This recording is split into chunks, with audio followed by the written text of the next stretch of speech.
Olá, seja bem-vindo ao Clube da Manutenção. Meu nome é Bruno Machado. E no podcast de hoje a gente vai falar novamente sobre aprendizagem para trabalhadores. Acho que já fiz um podcast sobre isso.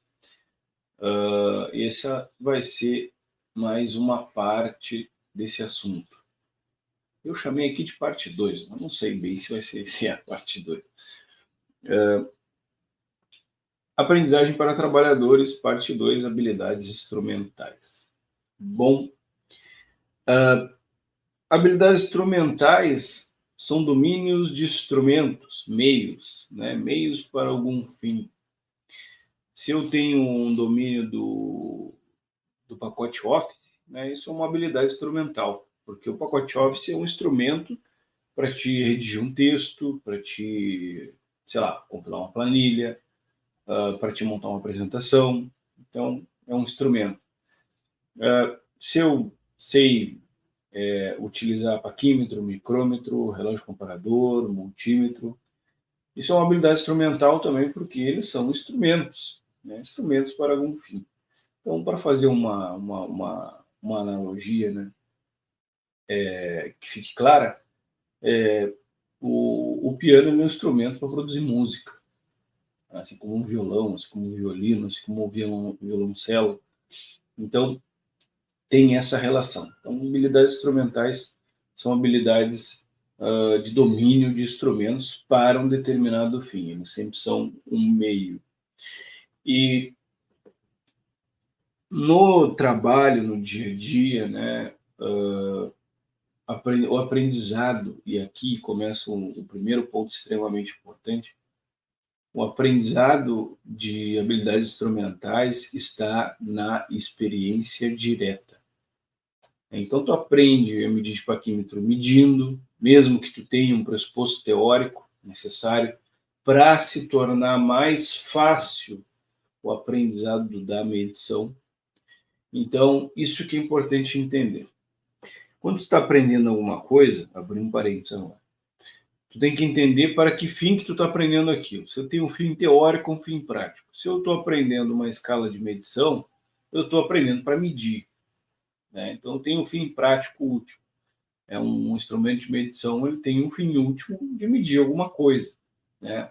Ou um project, um instrumento, né? Uma ferramenta para planejar atividades, né? Projetos, etc. Ele tem um fim último fazer isso, né? Tu está aprendendo para utilizar diretamente. Não é uma coisa que tu está lendo e aprendendo para ficar no campo da teoria, no campo dos conceitos. Não. Tu está aprendendo para usar na prática. Então, o pressuposto teórico, que é, por exemplo, né, aprendizagem de paquímetro, tu vai lá, conhece as partes do paquímetro, conhece as divisões, né, Nônio, Vernier, régua, escala, redução, né, se ele é 1 para 50, 1 para 20, 1 para 100, que é o nível de precisão daquele paquímetro. Se ele mede em 0,02 0,02 milímetro, né, que seria 2 centésimos, e mede 0,1, né, a precisão de um décimo. Então, isso, uma teoria vai te dar, o professor vai te ensinar, e vai explicar, e vai dizer de onde que veio o metro, e vai ensinar a fazer conversões de polegada para milímetro, milímetro para polegada, beleza. Aprendeu tudo isso. Só, beleza. Tu sabe medir de paquímetro? Não. Vai saber medir de paquímetro quando tu pegar tudo isso que tu aprendeu e aplicar na prática. Experiência direta. Mesma coisa, teoria em project. Aqui eu estou colocando questões para o pessoal que trabalha na área, questões do pessoal que trabalha no planejamento. Project, a mesma coisa. SAP PM, a mesma coisa. Faz um curso, o cara fala, mostra imagem, mostra como faz, etc. Tu vai aprender quando? Project, SAP PM, quando sentar nele e usar. Sem a utilização, sem a experiência direta, sem o método empírico, tu não vai aprender. Não existe a mínima chance de tu aprender. Então, por isso que geralmente eu falo que se tu está estudando alguma coisa que tende para a prática, que nem eu expliquei, né? Tende para a prática, o fim último é a prática, tu não pode estudar essa coisa com distanciamento, intervalo de tempo muito grande entre o aprendizado e a prática, porque senão tu vai esquecer. Então, se tu fizer um curso de violão e tocar violão daqui a 3 anos, tu vai ter que fazer um curso de violão de novo. Se tu fizer um curso de Proust, né, e começar a usar o Proust daqui a 1 ano e meio, tu vai ter que fazer um curso de novo, vai ter que aprender na internet de novo, tu vai ter que ler um livro de novo. Não tem como, é impossível. Então precisa de uma proximidade de tempo. Não pode ser muito distante. E a experiência direta, eu primeiro, né, falei que tu parte de uma teoria e vai para a prática, né?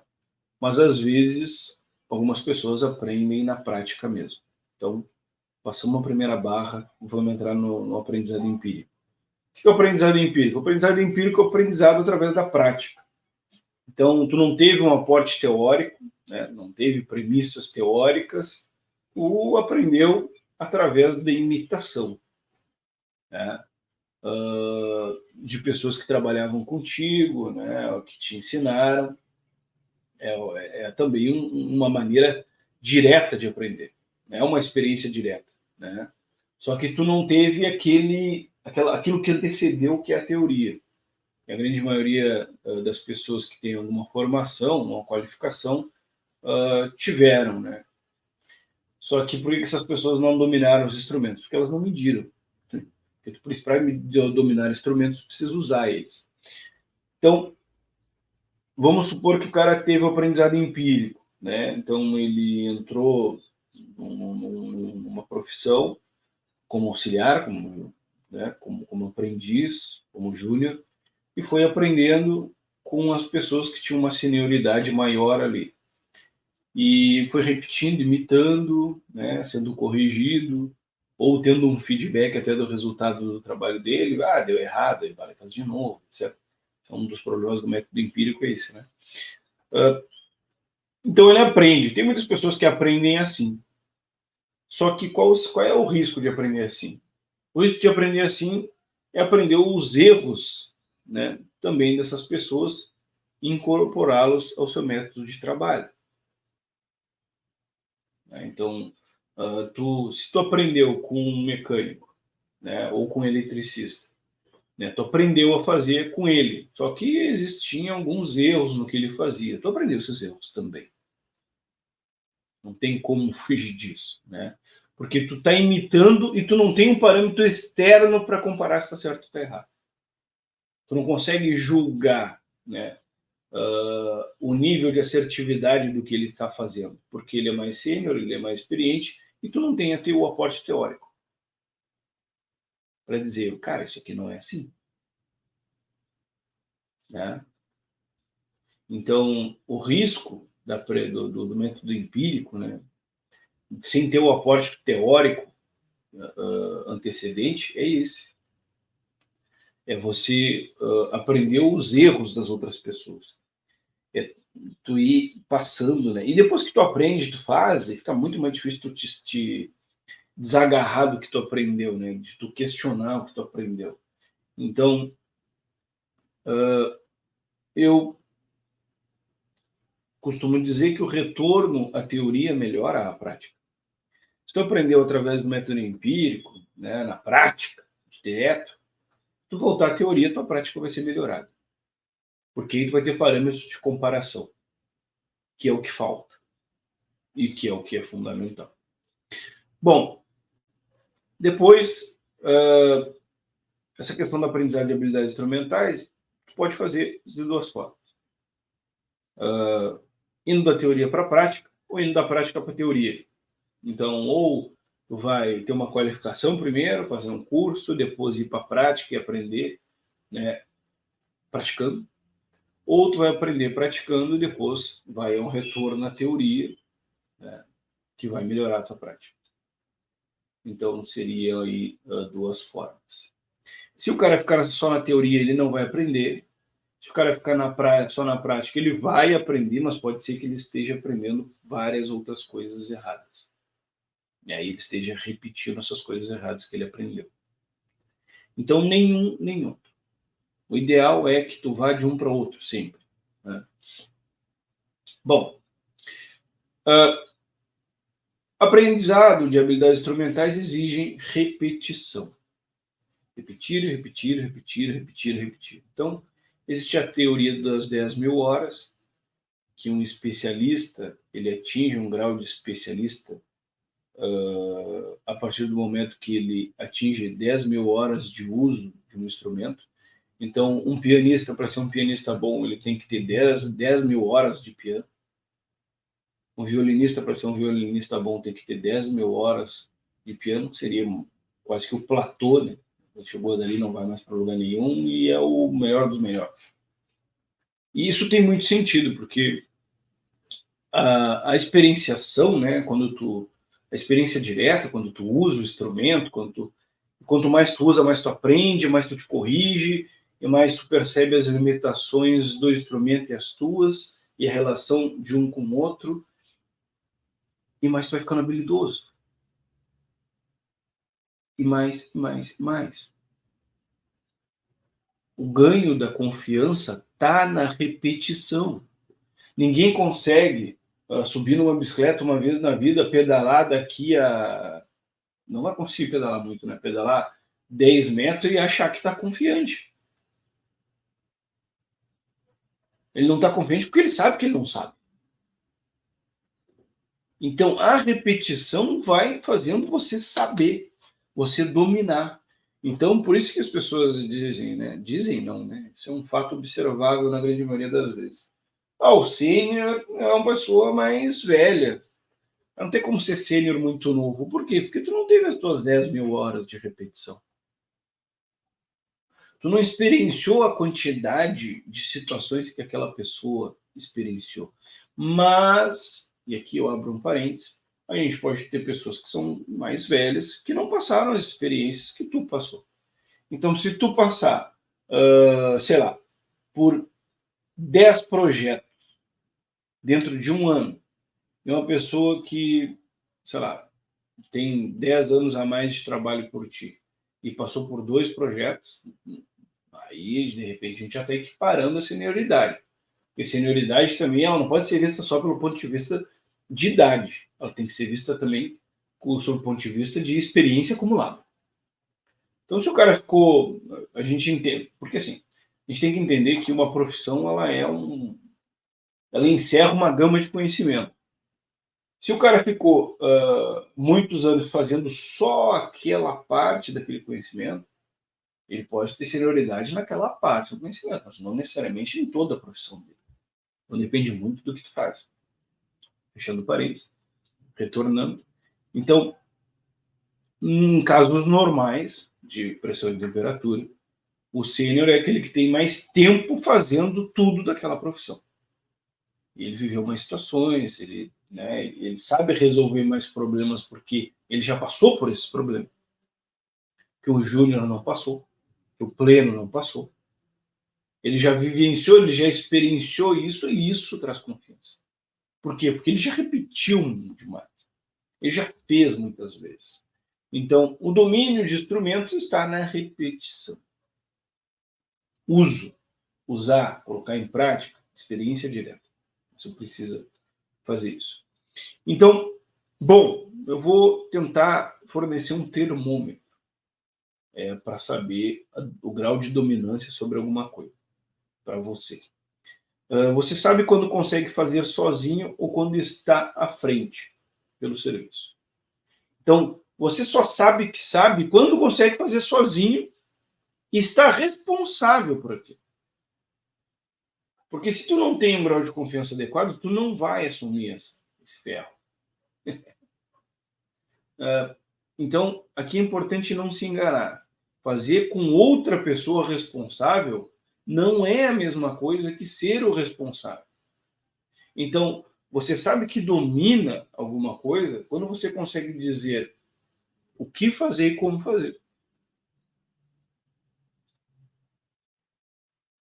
Quando você só segue, né, e fica imitando, né, e fazendo o que a outra pessoa está dizendo, porque isso acontece muito no ambiente de trabalho, as pessoas trabalham em dupla, trio, né, você não consegue assumir a responsabilidade por aquele serviço que está sendo feito, ou a responsabilidade pelo uso daquele instrumento, né? Esse é o termômetro para dizer se tu realmente domina aquele instrumento ou aquele trabalho ou não. Então, para te saber, né, o que tu domina ou não domina, está diretamente ligado ao grau de confiança que tu tem em fazer aquilo. E a capacidade de assumir a responsabilidade pelo resultado do que tu está fazendo. Porque, bom, vocês já devem ter vivido muitas vezes as pessoas se desresponsabilizando pelo próprio trabalho, botando a culpa em outra pessoa, dizendo que não sabia e dissimulando. Isso acontece muito, né? Mas a gente tem que assumir para a gente mesmo, primeiro, o que a gente não sabe fazer, ou que a gente não tem habilidade ainda. Então, tive várias situações, tu sabe medir tal coisa? Sei, mede, e o cara vai lá medir, não sabe. Mas por quê? Né? É mais fácil pegar e dizer, cara, não sei, ensina. E aí tem a oportunidade de aprender. Não é vergonha nenhuma não saber as coisas. Vergonha é tu tentar parecer que sabe. Isso é vergonhoso. Porque as pessoas acabam descobrindo. E aí tu passa por uma vergonha. Mas a atitude de humildade, de dizer não sei, nunca vai ser vergonhosa. Porque é uma atitude de humildade. Então, qual é o termômetro, né, para saber se tu domina uma habilidade instrumental? Conseguir fazer sozinho. E conseguir se responsabilizar pelo resultado do teu trabalho. Se tu não consegue fazer sozinho, se tu não sente a confiança, se tu não consegue te responsabilizar, tu não domina. E aí tu tem que buscar, né, maneira de dominar mais. E aí eu já forneci algumas dicas aí de como aumentar o domínio sobre qualquer coisa, né? Então, dei exemplos aí de habilidades instrumentais mais voltadas para a mão na massa, né, pessoal de área.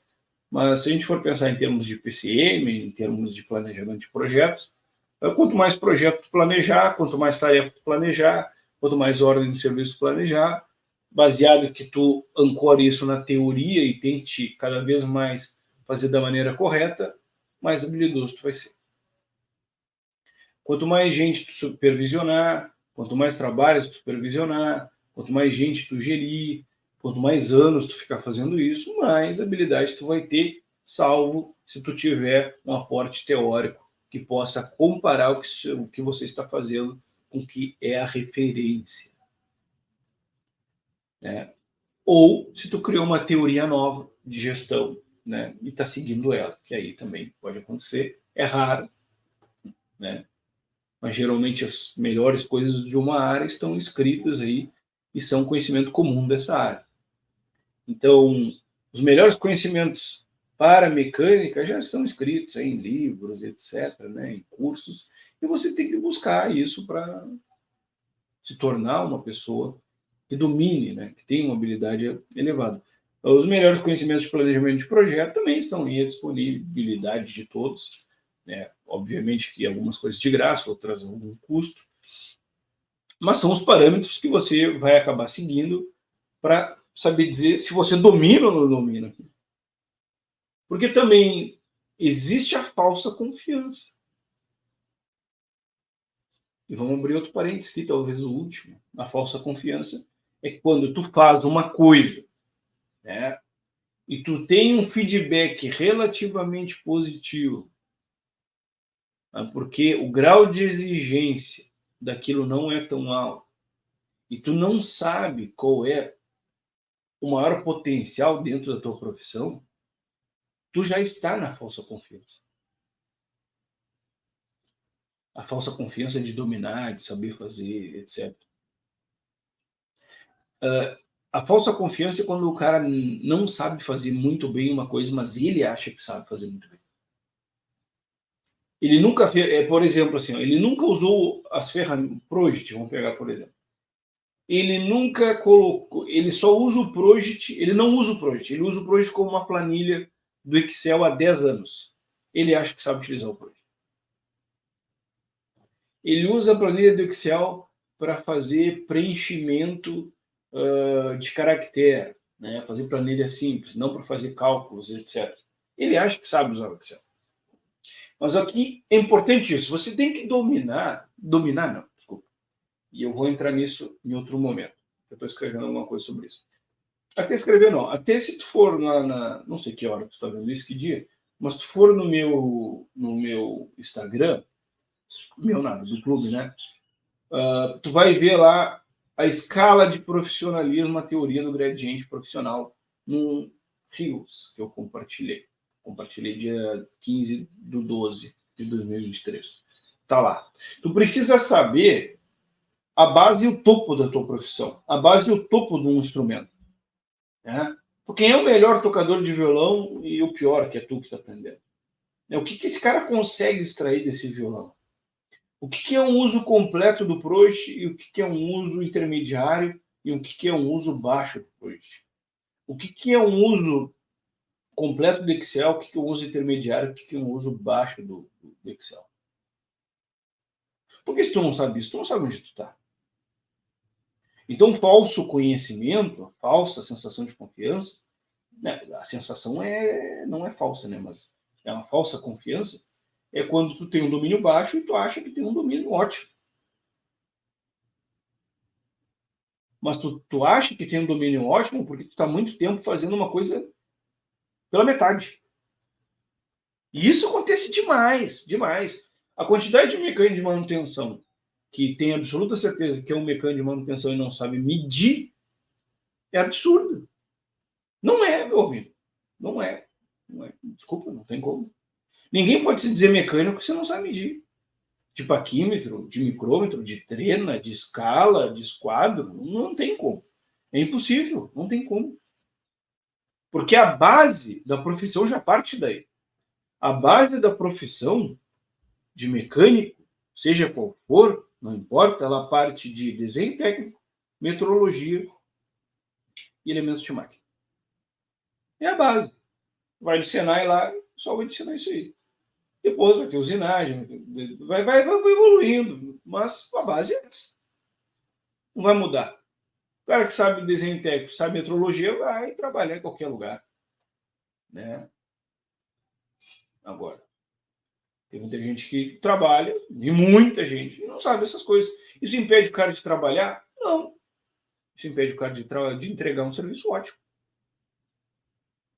Impede. Mas se tu usa o Project como uma planilha, tu tá sendo impedido de entregar um serviço ótimo. Não tem caminho crítico, não tem o controle de custo do planejamento, planejado versus realizado, não tem linha base. Então, tu está fazendo o uso pífio da ferramenta. É como se eu pegasse um violão 7 cordas e ficasse tocando só numa corda. Consegue entender?